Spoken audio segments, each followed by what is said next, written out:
Aún no. Aún no. No. Espérame. Entonces vamos de nuevo. Deja con...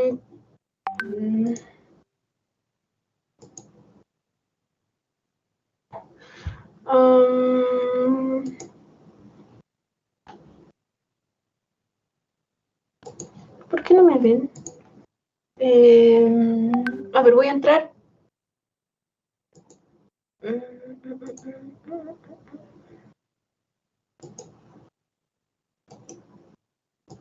Voy a entrar de nuevo porque no sé qué pasó. Teams, calendario. Y voy a cortar acá.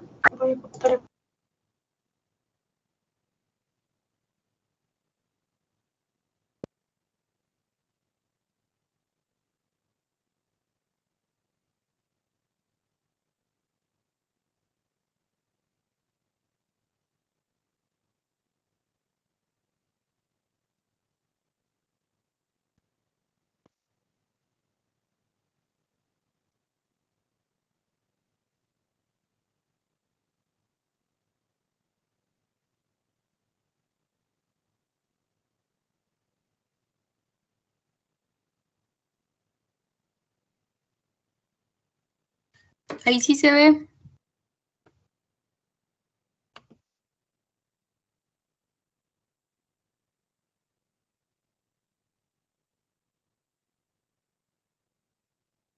Doctora, lo que sí está silenciado.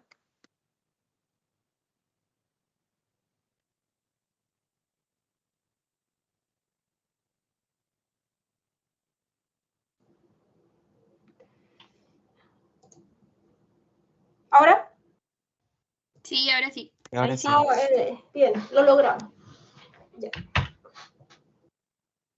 Vamos a partir con algunos puntos a fijar para que ustedes puedan... la idea es que con los seminarios podamos digerir un poco las clases que tuvieron y ver cómo eso se aplica en casos clínicos, que ya ambos grupos lo desarrollaron, y que es un poco el enfrentamiento que hacemos con los pacientes. Así que voy a fijar algunas cosas y reforzar con los casos clínicos. Que en relación a masa cervical, cuando hablamos de masa cervical, ustedes tienen con su anamnesis ser capaz de diferenciar si estamos hablando de patología tiroidea o extratiroidea. Eso es fundamental. ¿Por qué? Porque eso va a determinar cómo van a estudiar al paciente, cómo van a ir a confirmar su sospecha diagnóstica. Así que tienen que diferenciar si ustedes están hablando de patología tiroidea o extratiroidea, tanto con la anamnesis como con el examen físico. Y del mismo modo tienen que diferenciar si están ante un paciente que tendría una eventual patología benigna o, por el contrario, están con un paciente que está en la esfera tumoral. ¿Cómo vemos esto? Básicamente nos interesa la edad del paciente. Los pacientes jóvenes habitualmente tienen procesos inflamatorios infecciosos y a medida que aumenta la edad tienen patología más bien tumoral. El tiempo de evolución, nosotros sabemos que las adenopatías o los aumentos de volumen inflamatorio infecciosos tienen un curso acotado, 2-3 semanas, un mes de evolución. En cambio, la patología tumoral tiene un curso más larvado de varios meses de evolución. Tienen que ser capaces de preguntar y reconocer factores de riesgo para masas cervicales, tabaco, alcohol, infección por virus papiloma humano, y ver si esta patología o esta masa cervical está asociada a síntomas sistémicos, que el paciente ha bajado de peso, tenga diaforesis, tenga fiebre, haya tenido algún dolor, fractura en hueso patológico o algo que les permita disfonía, disfagia, que les permita precisar si esto es un evento particular o está dentro de algún síndrome más importante. ¿Qué otra cosa tienen que saber? Que en relación a su sospecha diagnóstica, tanto en el examen físico como por el interrogatorio, las imágenes que solicitamos son distintas si estamos hablando de patología tiroidea, de patología extratiroidea. Para la patología tiroidea, la ecografía cervical es el examen de elección y es lo que nosotros ocupamos tanto para hacer el diagnóstico como para hacer la tipificación del paciente. Pero cuando nosotros estamos sospechando que estamos frente a un paciente con un absceso cervical, un paciente que tiene una patología tumoral distinta al cáncer de tiroides, estamos sospechando un síndrome de poliadenopatía en un paciente de linfoma, la ecografía de cuello no va a entregar información adicional de la que ustedes son capaces de extraer con su examen físico. Va a definir en qué localización está la adenopatía y va a decir, y se reconocen adenopatías sospechosas de localización secundaria, pero no les va a decir más.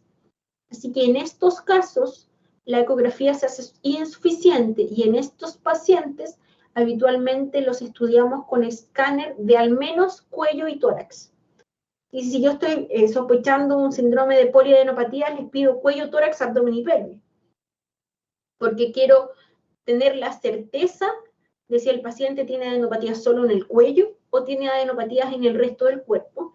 Y al pedir un escáner, por ejemplo, si yo estoy sospechando que el paciente viene por ronquera, es gran fumador y estoy sospechando un cáncer de laringe, el escáner me va a mostrar el engrosamiento o la presencia de una masa o tumor a nivel de cuerdas focales o de los espacios laringeos, entonces ya voy a poder definir el primario. Así que al momento de solicitar exámenes, pensar patología tiroidea de extratiroidea. Y exámenes que solicitamos menos y que ustedes tienen que saber que existen, pero no son exámenes que ustedes van a pedir desde atención primaria, ni una resonancia, ni una nasofibroscopía, ni un PET. De hecho, yo habitualmente, cuando el paciente me dice, mire doctora, me duele la columna, quiero ir a ver al neurocirujano, ¿por qué no me pide el examen para llevárselo al neurocirujano? Habitualmente les digo, prefiero que el neurocirujano le pida el examen y no pedírselo yo, porque como yo no lo voy a revisar, no sé si para él va a ser mejor una resonancia o va a ser mejor pedirle un escáner o pedirle un PET. Así que para que el paciente no gaste de más, la idea es que ustedes puedan hacer desde atención primaria o como médicos generales una aproximación diagnóstica. La confirmación o la cosa más específica del tratamiento, que tengan nociones para saber que si el paciente les pregunta, ¿y si me sale un cáncer de tiroides, me van a dar quimioterapia? Y que ustedes le puedan decir, no señora, le damos radioyodo, pero no quimioterapia, cosa que ustedes sepan de lo que están hablando. Confirmación diagnóstica. Hicimos una anamnesis, un examen físico acucioso y diferenciamos patología tiroidea, extratiroidea. Estudiamos al paciente con las imágenes que a ustedes les pareció necesarias en relación al caso y después tenemos que confirmarlo.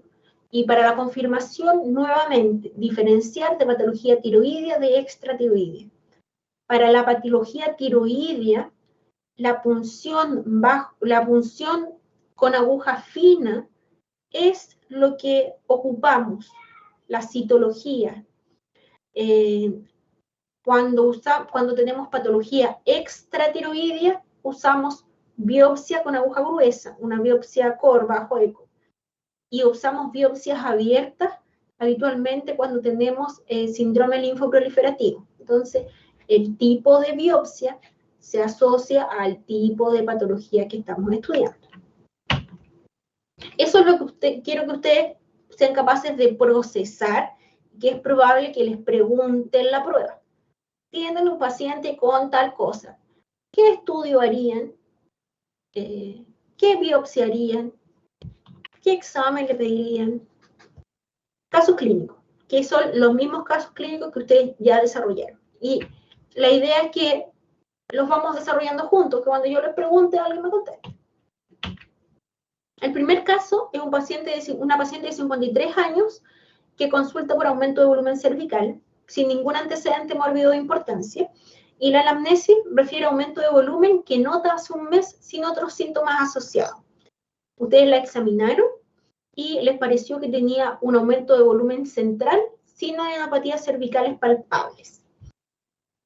Esta es la imagen de la paciente, donde ven acá, aquí está el dioides y tiene este aumento de volumen a nivel central, que en su examen físico les impresiona que está en relación a la glándula tiroides. ¿Cuál sería la sospecha diagnóstica de ustedes con esta paciente?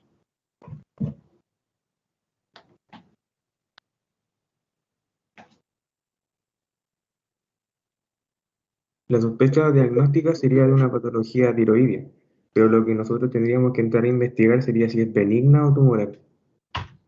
Estoy absolutamente de acuerdo contigo. En este momento no somos capaces de precisar si la paciente tiene un bocio nodular o tiene un cáncer de tiroides que se está manifestando por este aumento de volumen. Así que nuestro diagnóstico sindromático sería patología tiroidea, y es lo que vamos a ir a estudiar. ¿Cómo se estudia inicialmente la patología tiroidea?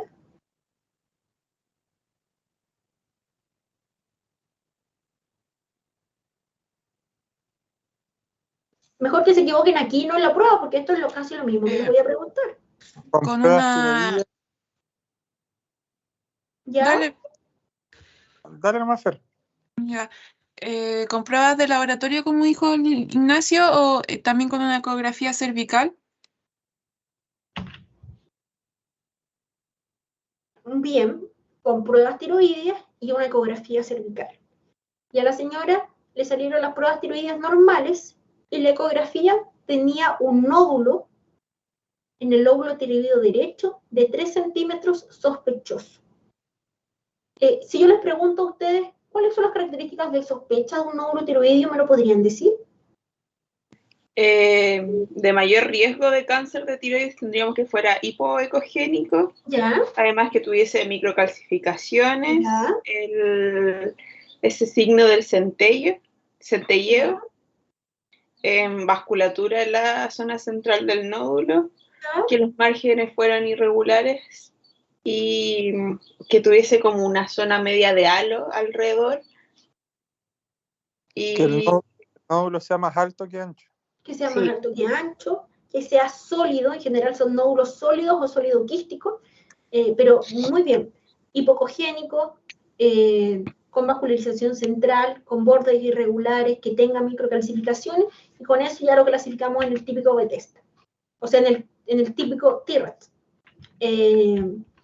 Y en esta paciente, ustedes reciben a esta señora, ustedes están en APS, y reciben a esta señora, y la señora les lleva esta ecografía con este nódulo tiroideo sospechoso. ¿Qué hacen ustedes? Vamos a tener que mandar a puncionar ese nódulo. ¿Ya?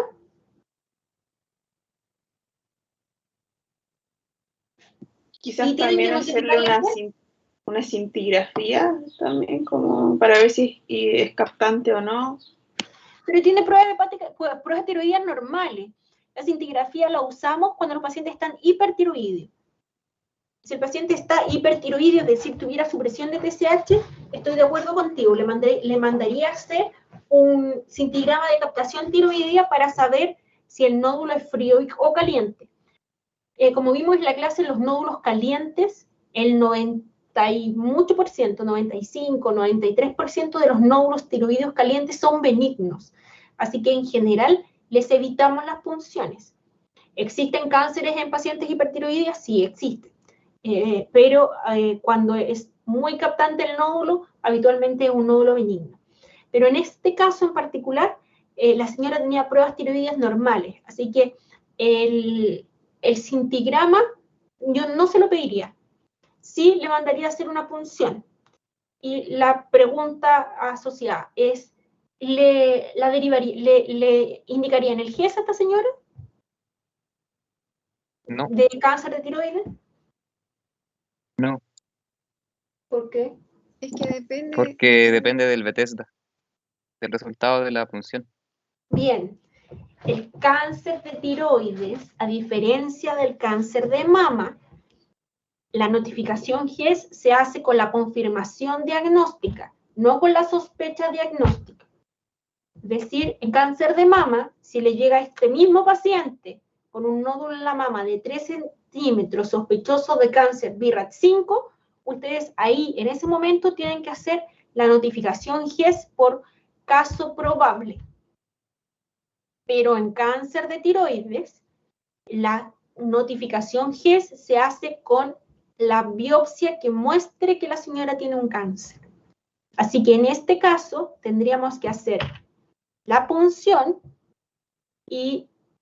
o la derivación a endocrinología o cirugía de cabeza y cuello para que haga las punciones.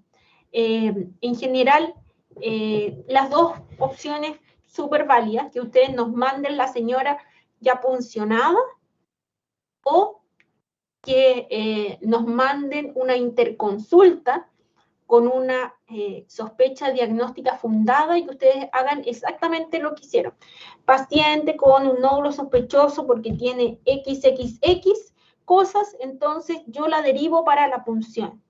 Y a esa paciente la van a priorizar y le van a dar una hora con nosotros como a las 2 semanas. Si ustedes mandan una interconsulta donde dice nódulos tiroideos, favor evaluar, la señora va a estar esperando como 1 año y medio antes de que la prioricen y le puedan dar una hora con nosotros.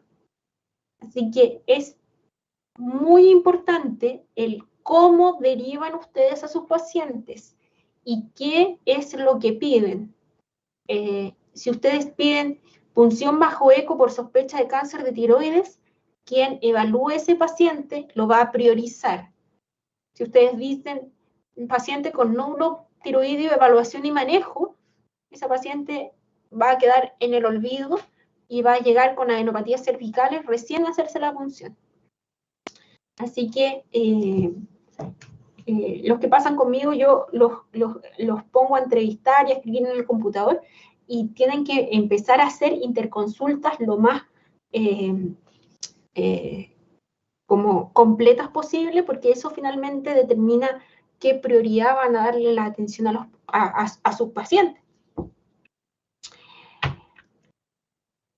En relación a la patología tiroidea, como para cerrar este caso, nosotros diferenciamos la patología benigna de la patología maligna. Si a esta señora le hubiera salido un Bethesda 2, tiene 3 centímetros, yo le hubiera preguntado si tiene algún síntoma compresivo o no, si le cuesta tragar, le cuesta respirar, y a sus 53 años le hubiera ofrecido incorporarse a la lista de espera benigna de bocio tiroideo, porque la evolución natural de estos nódulos es que crecen lentamente durante la vida y la paciente va a estar operada, va a tener un nódulo de 5 centímetros o de 6 centímetros cuando tenga 70 años, así que yo prefiero operarla a los 50 y algo y no a los 70 años del mismo nódulo tiroideo. Así que si fuera patología benigna, lo hubiera conversado con ella, explicarle la evolución natural y la hubiera agregado a la lista de espera para operarla sin apuro. Si es patología maligna, por el contrario, Bethesda 5 hacia arriba, hacemos notificación GES, como lo conversamos, y después de la notificación GES hacemos una ecografía de tapificación. Y con esa ecografía de tapificación definimos cirugía, qué cirugía le vamos a hacer, si hay que sacarle solo la tiroides o que hay que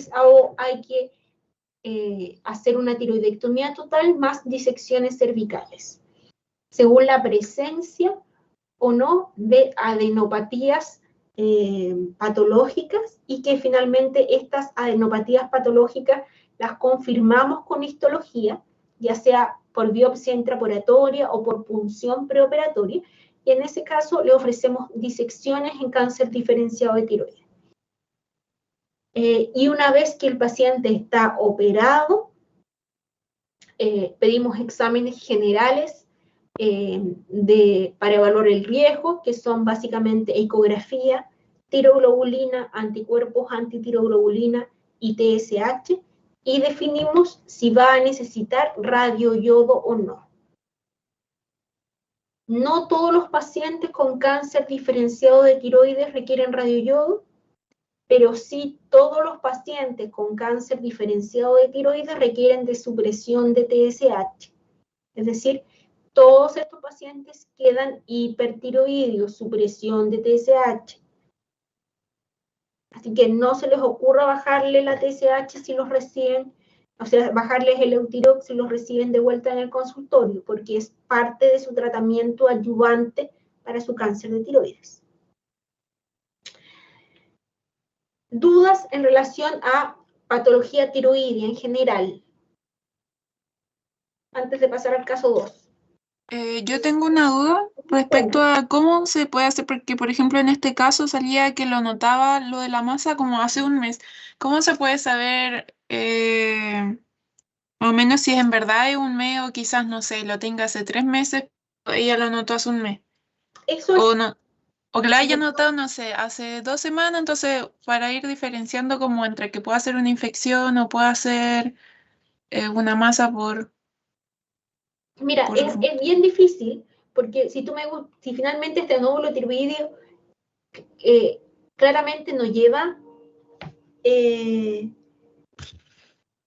una semana creciendo, o sea, ni un mes creciendo. Este nódulo tiroideo va a tener 3 centímetros por lo menos varios años creciendo. Así que no lo vamos a poder precisar con claridad, salvo que la paciente tenga el antecedente de que se tomó una ecografía de cuello antes y en esa ecografía de cuello no estaba, o si estaba y mide lo mismo que ahora. Pero como la gran mayoría de los pacientes no va a tener ecografía de cuello, ahí la clave te le va a dar la anamnesis y el examen físico.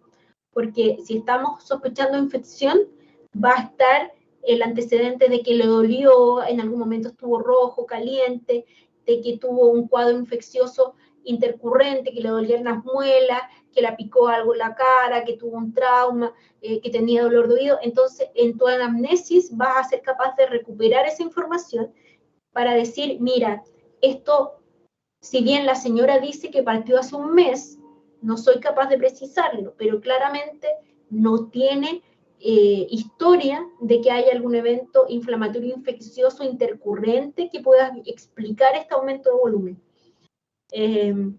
Los pacientes, y la gran mayoría de nosotros, nos damos cuenta cuando nos palpamos las cosas, pero no sabemos cuánto tiempo estuvo ahí, salvo que sea algo bien evidente que tú no lo tenías antes. Pero cuando son adenopatías, o sea, masas cervicales, habitualmente no es el paciente el que se da cuenta, sino que es un tercero que le dice, ¿y qué tenía en el cuello? Y sobre todo que nuestra población es obesa, en su gran mayoría, no tiene cuellos fáciles de palpar. Y el retraso en el diagnóstico por la consulta del paciente es frecuente.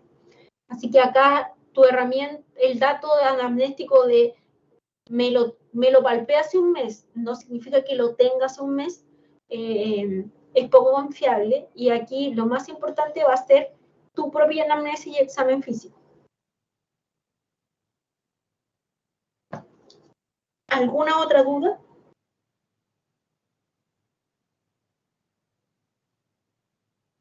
Ya, caso 2. Paciente de 53 años también, que consulta por aumento de volumen cervical, pero este paciente era un gran fumador. Y él refiere un aumento de volumen cervical que nota hace como 4 meses, con crecimiento progresivo, no doloroso, asociado a cambios de la voz. Él siente que su voz está más ronca. Y que ha tenido un poco de baja de peso, pero no sabría decir cuánto. Pero siente que la camisa y los pantalones están un poco más sueltos y que está usando cinturón. Y al examen físico, ustedes ven al paciente enflaquecido, y que tiene una adenopatía pétrea de 3 centímetros a nivel cervical derecho, adherida a planos profundos. Esta es la adenopatía que tiene el paciente. ¿Cuál sería su sospecha diagnóstica? Bueno, nosotros creemos que lo que pusimos que era necesario precisar un poco más de la historia clínica, hacer un poco más de preguntas, ya que igual estaba muy vaga. Sin embargo, creemos que puede ser, bueno, primero un síndrome de masa cervical o tumor cervical de índole maligno. Yo también creo que en este caso lo que más orienta en la historia es que es un tumor con una masa cervical que ha crecido lento, que al paciente no le dolía, que no tiene cambios inflamatorios a nivel de piel, que tiene este antecedente de que tiene uno de los factores de riesgo importante para el cáncer aéreo digestivo superior. Así que puede ser patología tumoral perfectamente.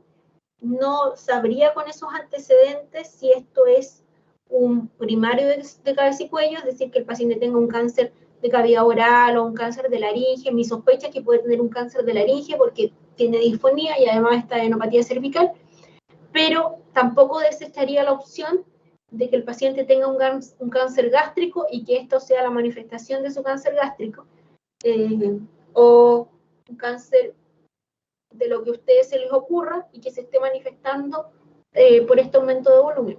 Así que, pero sí, la idea de la historia era que ustedes la encasillaran en patología tumoral. ¿Y cuál sería el estudio inicial en este paciente si estamos sospechando patología tumoral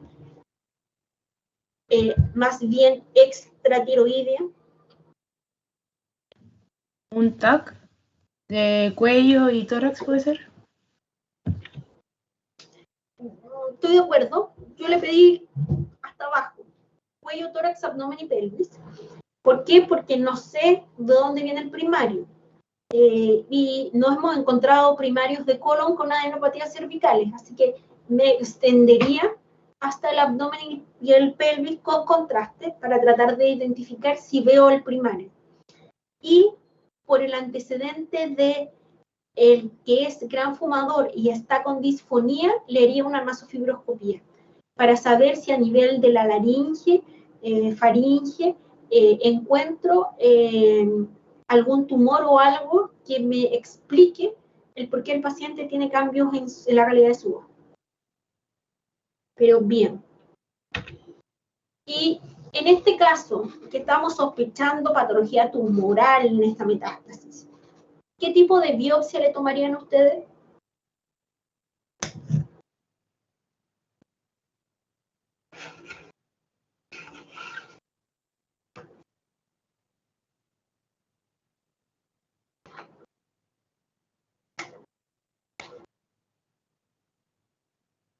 ¿Qué biopsia le tomamos?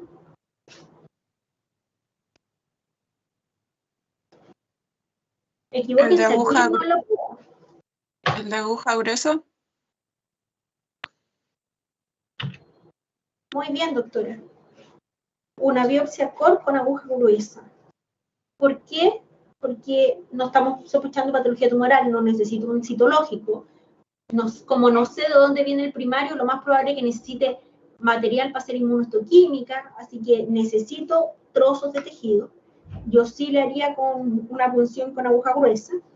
Es menos mórbido que llevarlo a pabellón, que lo vea,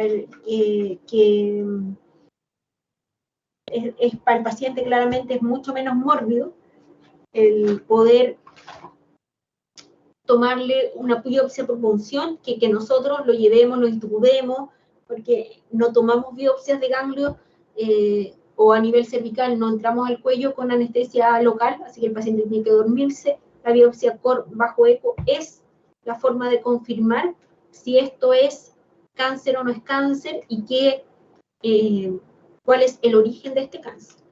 que en cabeza y cuello, si estamos hablando de primario de cabeza y cuello, en el 90% de los casos corresponde a carcinoma escamoso. Doctora, Ujú. es que en el algoritmo de diagnóstico de Pinonen habla de que se usa con aguja fina, no con aguja gruesa. ¿A qué se debe esta como diferencia? Mira, la aguja fina está, como les comentaba, solo para patología tiroidea, porque vamos a tener un citológico. El patólogo nos va a decir células atípicas, posible de... O sea, si yo sospechara que es patología tiroidea, con esta ecografía, con esta masa cervical, yo sí mando a funcionar la adenopatía con una punción con aguja fina. Pero cuando estoy sospechando patología tumoral extratiroidea y donde quiero hacer inmunohistoquímica y el estudio de las células va a ser insuficiente para hacer diagnóstico, claramente necesitamos tener trozos de tejido al menos para poder hacer el estudio. Y frente a eso, lo mejor y menos invasivo para el paciente es una punción con aguja gruesa. Así que mi idea es que con este concepto es el que se quiere, y le va a permitir que hagamos mucho más diagnósticos que si a este mismo paciente le ofrecemos una aguja gruesa que va a ser claramente, una aguja fina que claramente va a ser insuficiente. Así que vamos a modificar el algoritmo o esa parte del algoritmo, porque estaba en una clase eso, ¿no? No lo sé, yo lo he leído un libro.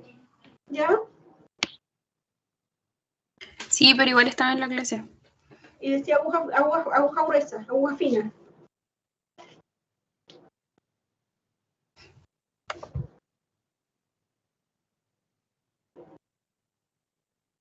Pero la idea, voy a chequearlo, pero la idea es, bueno, esta es la gracia de los seminarios, que podamos sacar las dudas. Patología tiroidea, punción con aguja fina, patología extratiroidea, punción con aguja gruesa, y eso es el concepto que quiero que ustedes fijen. Doctora, Ujú. igual en la clase justo en alguna parte mencionó un caso parecido a este y decía que lo ideal sería, claro, una biopsia con aguja gruesa y que en el caso de que fuera insuficiente se seguía hacer con una una biopsia biopsia quirúrgica. Entonces el concepto es como que siempre antes de una biopsia quirúrgica deberíamos tener una con aguja gruesa. No, debe depender de cuál es su sospecha. Si ustedes están sospechando que esto es un carcinoma de cabeza y cuello, o el escáner mostró que tiene un engrosamiento en el colon y que esto puede ser un adenocarcinoma de colon, bastaría con que ustedes hagan una aguja gruesa. Pero si el escáner mostró un síndrome de poliadenopatías cervicales, o sea, poliadenopatía, el paciente tiene adenopatías cervicales, mediastínicas, inguinales, retroperitoneales, en general ahí la biopsia quirúrgica nos va a aportar más material. ¿Por qué? Porque a ese paciente hay que hacerle muchísimas inmunohistoquímicas, muchísimas tinciones, y vamos a necesitar al menos 1 centímetro cúbico de tejido para poder estudiarlo. Y en ese caso es mejor la biopsia quirúrgica. Pero si estamos sospechando un carcinoma escamoso o un carcinoma de tumor sólido, bastaría con una aguja bajo ecografía. Una biopsia bajo ecografía con aguja gruesa. ¿Profe? ¿Sí? Perdón, es que puedo estar equivocada, pero sabía que de repente los nódulos tiroideos o a nivel cervical podían tener componente, como dijo usted, bueno, líquido y sólido, que es como para hacer el sérico y la biopsia como tal. Entonces me preguntaba que si, por ejemplo, hay una neoplasia, ¿no existe riesgo como de diseminar el cáncer mediante la extracción de la parte más líquida, digamos. Mira, en general no, estamos hablando que a ver, nosotros cuando hacemos biopsias quirúrgicas, por ejemplo, no sé, si a alguien se le ocurrió tomar una biopsia quirúrgica de esta masa cervical y resultó que no era un linfoma, sino que era un carcinoma. Cuando nosotros operamos a los pacientes, resecamos las cicatrices, porque sabemos que si va a haber como diseminación, en general es en relación al trayecto que se siguió para la toma de biopsia. Cuando hacemos punciones con aguja fina o punciones con aguja gruesa, el diámetro que tiene la aguja es un par de milímetros, y en general el trayecto no lo resecamos para incluirlos en nuestras muestras, porque sabemos que la probabilidad de implante celular en esa zona es marginal. A diferencia de lo que ocurre cuando tomamos biopsias quirúrgicas, que sí incluimos las cicatrices anteriores dentro del campo de resección definitivo. Así que es bien teórico la posibilidad de que haya en el trayecto de la toma de biopsia implantación celular, pero mientras más grande es la cirugía o la biopsia previa, sí tenemos la precaución de incluirlo en la biopsia definitiva para minimizar el riesgo de que haya implantación celular en tejido sano producto de la toma de biopsia. Gracias, profe.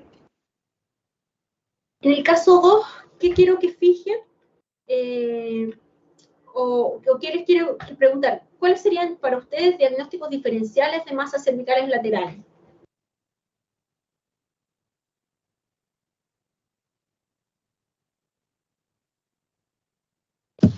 ¿Podría ser un lipoma? ¿Podría ser un lipoma?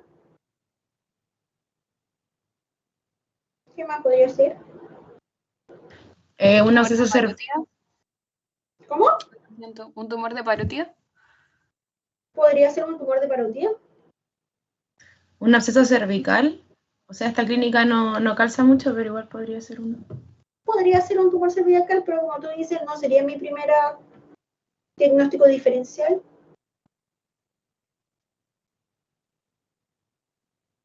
¿Qué más?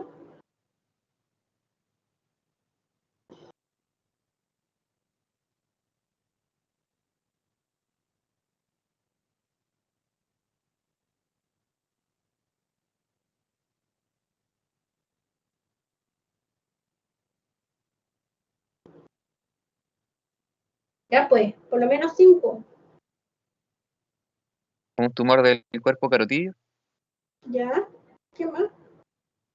¿Puede ser un paraganglioma? Puede ser un paraganglioma. Puede ser algo que se les olvidó, una fístula o un quiste branquial, una malformación congénita, ¿sí? Un tumor parotídico de las glándulas submaxilares, malformaciones linfáticas, tumores del cuerpo carotidio, lipoma y adenopatías, ya sea inflamatorias, tumorales, todas las que se les ocurran. Esos son como diagnósticos diferenciales de adenopatías, o sea, de masas cervicales laterales. Doctora, pero el quiste y fístula branquial no sería como poco probable considerando la edad y ya que la incidencia ocurre en pacientes pediátricos adolescentes. Sí, o sea, mira, tienes razón. Yo acá puse diagnósticos diferenciales de masa cervical lateral. Quizás debería haberlo acotado más al caso clínico del paciente. Pero estoy de acuerdo contigo, los quistes y las fístulas branquiales se dan más en la fase adolescencia e infantil que en adultos mayores. No sería mi mi diagnóstico de trabajo en este paciente, pero sí es uno de los diagnósticos diferenciales de masas cervicales laterales. Pero buena acotación, voy a precisar diagnósticos diferenciales de masa cervical en este caso, como para acotarlo aún más. Sí, eso fue la duda que nos surgió haciendo el caso, porque fue como, ¿se referirá a masa cervical lateral en general o a masa cervical en este caso, en especial en este caso? Porque... Mira, es primera vez que hago el seminario de esto, así que ya sé que voy a ser más precisa. Buena acotación. Doctora, ¿y cuál sería como el primer diagnóstico diferencial como en prioridad de esto? En este paciente, la idea, o sea, tiene una adenopatía que impresiona que es tumoral. Tendríamos que ver si es de un tumor sólido o de un tumor hematológico. Si tuviéramos que hablar de otros diagnósticos operativos de masa cervical, podría ser por localización, quizás un tumor de glándulas salivales, puede ser un linfangioma, sí, pero en general la consistencia es distinta, los linfangiomas son blanditos, no son indurados y pétreos como este. Un tumor de cuerpo carotidio, son como pulsátiles los de tumores de cuerpo carotidio. Pero también le falta el soplo y la pulsatilidad, pero sí, por localización podría ser un lipoma, pero también nuevamente nos sobra que el lipoma tiende a ser más de consistencia más blanda, podría ser un tumor, un schwannoma, sí, claro. Esos serían como básicamente los diagnósticos como diferenciales en relación a este caso específico. Doctora, pero el lipoma no te generaría todo este compromiso extra que tiene el paciente de la baja de peso, ¿no? ¿Se explicaría o no mucho? No, claramente que no. O sea, nosotros siempre tratamos de poner que todos los síntomas que tiene el paciente se relacionan a un solo diagnóstico. El paciente puede tener un síndrome consuntivo porque está con una falla renal o con una diabetes descompensada y lo que tiene ahí es un lipoma. Sí, claro. Lo ideal es trabajar con un solo diagnóstico todos los síntomas que tiene el paciente. Si su primera aproximación, acá me hubieran dicho su sospecha diagnóstica, lipoma cervical, yo no estaría de acuerdo con ustedes porque claramente les no recogen ni los factores de riesgo, ni este síndrome consuntivo larvado que está presentando el paciente. Este caso en particular iba enfocado a un cáncer de cabeza y cuello, donde por factor de riesgo y por presencia de disfonía, sospechamos que el paciente tuviera un cáncer de laringe, que es lo que finalmente podríamos haber confirmado. Recordarles que en general el 90% de los cánceres de cabeza y cuello son carcinomas escamosos y que el diagnóstico está dado o el tratamiento está dado por la etapa al momento del diagnóstico.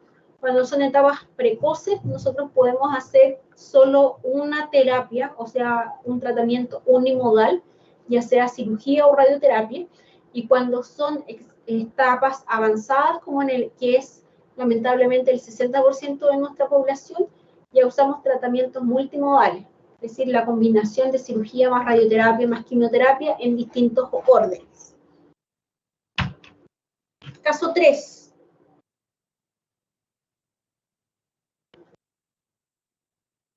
Paciente también de 53 años, que consulta por aumento de volumen cervical, pero en su anamnesis es diabético, usa insulina, metformina, tiene amputación de varios ortejos, no fuma, y en su anamnesis próxima refiere un aumento de volumen submandibular de 5 días de evolución, con crecimiento progresivo asociado a sensación febril no cuantificada. Y al examen físico ustedes constatan un paciente obeso con aumento de volumen submandibular fluctuante de 4 centímetros con presencia de eritema y calor local, más trismus, que sale 2 cruces positivas. Es decir, al paciente le cuesta abrir la boca. Esa es la foto del paciente. ¿Cuál es su sospecha diagnóstica? Un absceso cervical. Absceso cervical. Estudio inicial.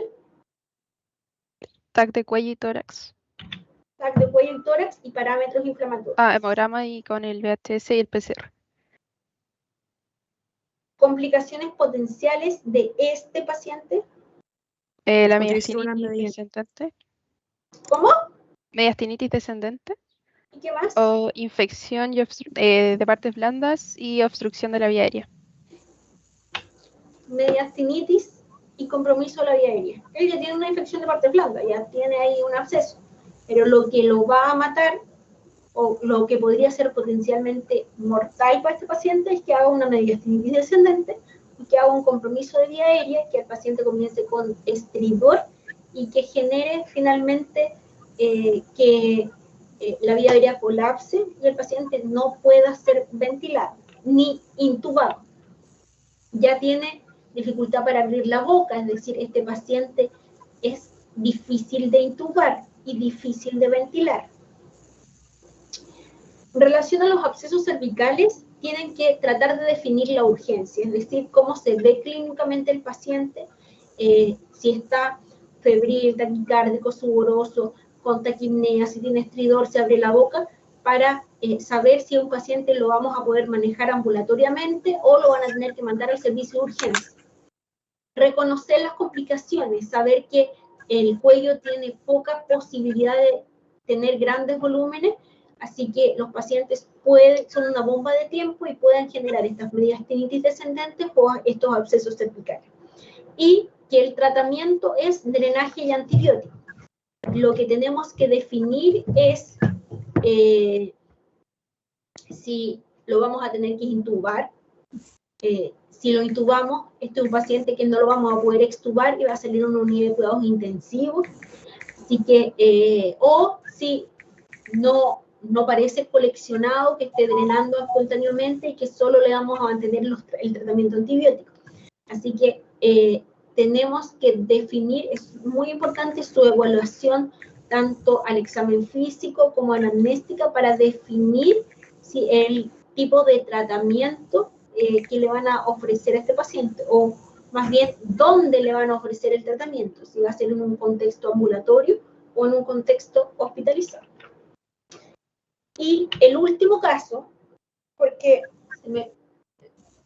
nos toca con el grupo 3, es un paciente de 56 años que también consulta por aumento de volumen cervical sin antecedentes mórbidos y que la anamnesis refiere aumento de volumen cervical de un mes de evolución asociado a sensación febril no cuantificada, sudoración nocturna y baja de peso de aproximadamente 5 kilos. Y al examen físico ustedes notan un aumento de volumen cervical bilateral con presencia de enopatías supraclaviculares de hasta 2 o 3 centímetros de consistencia aumentada parcialmente móviles. Este es el paciente. Y al examen físico, ¿qué otras áreas ustedes evaluarían?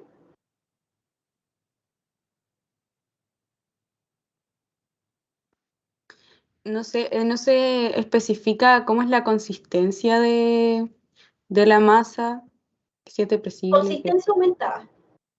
O sea, sí, pero me refería a que, por ejemplo, si es aumentada en todo su, como que si es uniformemente de consistencia aumentada, si está adherido como a planos profundos. Parcialmente móvil.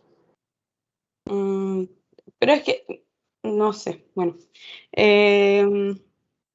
¿A qué se refiere exactamente con parcialmente móvil, profe? Porque yo no me quedó claro, porque si está adherido a plano profundo, igual uno lo puede mover algo, ¿o no? No siempre, porque por ejemplo el paciente del grupo, o sea, el paciente que tenía la sospecha de un cáncer, tienen unas adenopatías pétreas, es decir, adenopatías que en verdad están fija los planos profundos y tú no puedes mover la adenopatía sin mover al paciente. O sea, no hay posibilidad de que tú muevas esa estructura para ninguna parte. Acá te estoy diciendo que es una adenopatía que no es normal, porque tú la notas más indurada y que si bien la puedes movilizar, no está parcialmente adherida, no eres capaz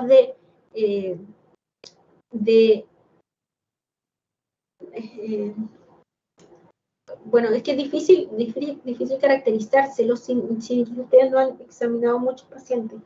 Pero la idea es que se hagan el concepto de que es un ganglio que no es normal a la palpación, que tiene una consistencia más dura y que además es poco móvil, no estando pétreo como de infiltración claramente tumoral maligna.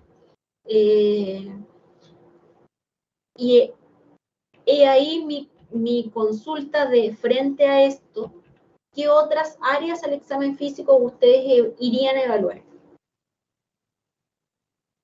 La cara, la cavidad oral, conducto auditivo, cavidad nasal, adenopatías. ¿Adenopatías dónde? ¿Podría ser a nivel axilar o inguinal? O sea, mayormente submandibulares, submentonianos, también las que están como guiándose por el esternocleidomastoideo, y auriculares y retroauriculares, que es como una zona que igual se olvida harto, ¿no? ¿Y qué más evaluarían? Si presenta el paciente disfagia o disnea. Al examen físico. O sea, pero si tiene estructuras desviadas, yo creo que eso sí.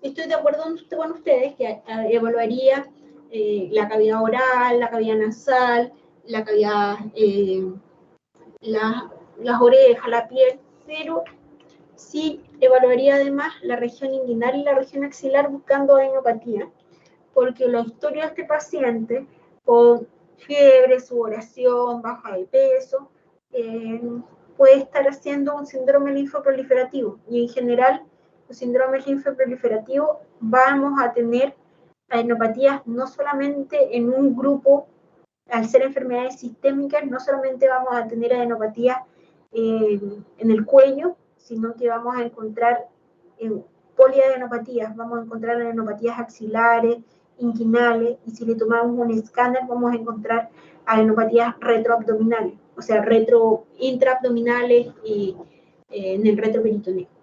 Así que, aparte de evaluar lo de la cabeza y el cuello, la idea es que nos hagamos cargo también de estos síntomas consuntivos que presentaba el paciente y revisáramos el resto de las regiones ganglionares periféricas, como son las regiones axilares y la ingle. ¿Cuál sería la sospecha diagnóstica en este paciente?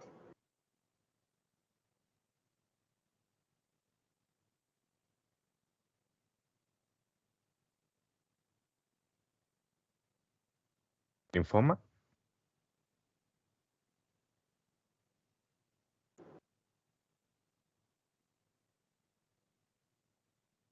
Una adenopatía asociada a de origen neoplásico.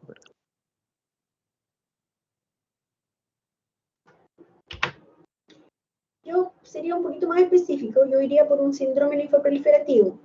Es un paciente que la historia es un poco distinta al paciente anterior. La adenopatía tiene características, cambia la consistencia de la adenopatía, cambia, el paciente nos refiere que ha tenido más baja de peso, más sudoración, más fiebre. ¿Es patología tumoral? Sí, patología tumoral, pero más que de un tumor sólido, el caso está enfocado a un tumor hematológico, que es otra de las causas frecuentes que nosotros vemos de adenopatía cervical. Pero no está mal el planteamiento que ustedes se lo imaginen como patología tumoral. Quiero que cuando lo revisen y revisen el seminario, traten de ver las diferencias que existe en la presentación clínica del caso 3 y en la presentación clínica del caso 4. Cuando sospechamos un síndrome linfoproliferativo, ¿cuál sería el estudio que harían ustedes en este paciente?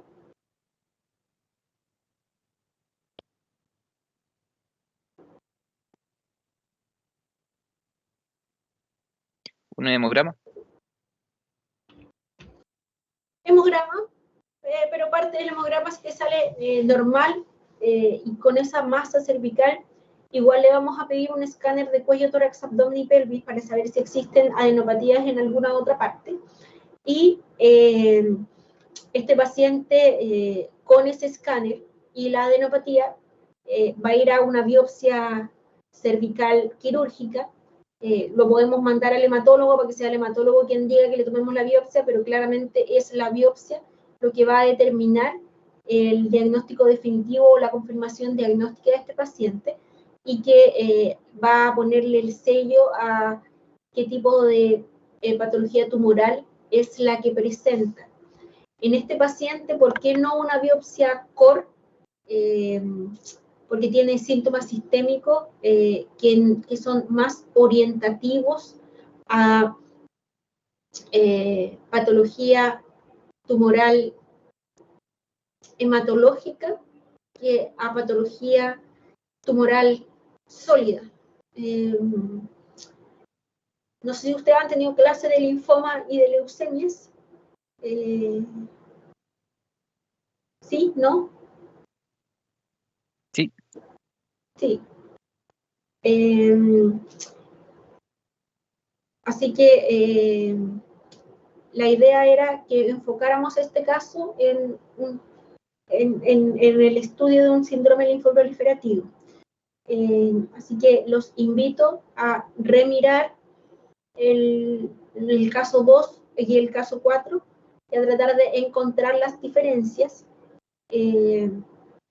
porque acá yo no le hubiera hecho una biopsia core bajo eco y sí le hubiera hecho una biopsia quirúrgica. No lo pregunté, pero yo le hubiera hecho una biopsia quirúrgica, no le hubiera hecho una biopsia core bajo eco.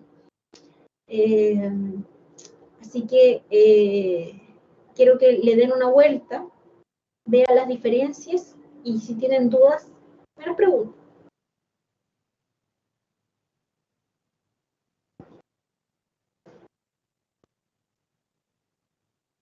Comentarios. Esto es lo que quería comentar, lo último. Cuando tenemos adenopatías cervicales, tenemos que diferenciar si estas adenopatías cervicales son inflamatorias o tumorales.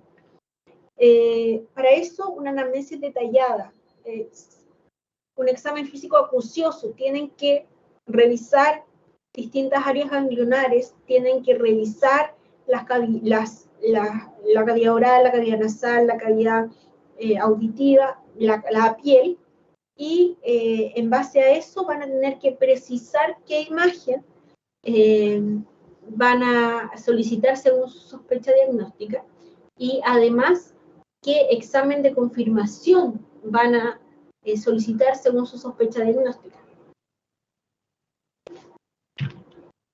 ¿Preguntas? Yo veo una pregunta respecto al último caso. ¿Nosotros como médicos generales pedimos la biopsia quirúrgica? Ustedes como médicos generales deberían pedir un escáner de cuello, tórax, abdomen y pelvis y derivar a esa paciente como sospecha de un síndrome linfoproliferativo. El linfoma y la leucemia son patologías GES desde la sospecha diagnóstica, así que ese paciente se debería derivar a un centro para completar el estudio, porque va a necesitar biopsia de médula ósea, además de biopsia de la adenopatía cervical. Entonces, más que pedir ustedes la biopsia quirúrgica, tienen que hacer una interconsulta con una sospecha fundada a hematología para que evalúen ese paciente y ellos manden a solicitar la biopsia quirúrgica. Ok, gracias.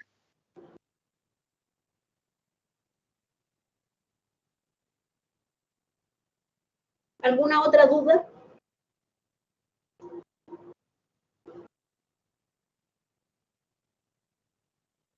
Ya, entonces, muchas gracias a los del grupo 1 y 2.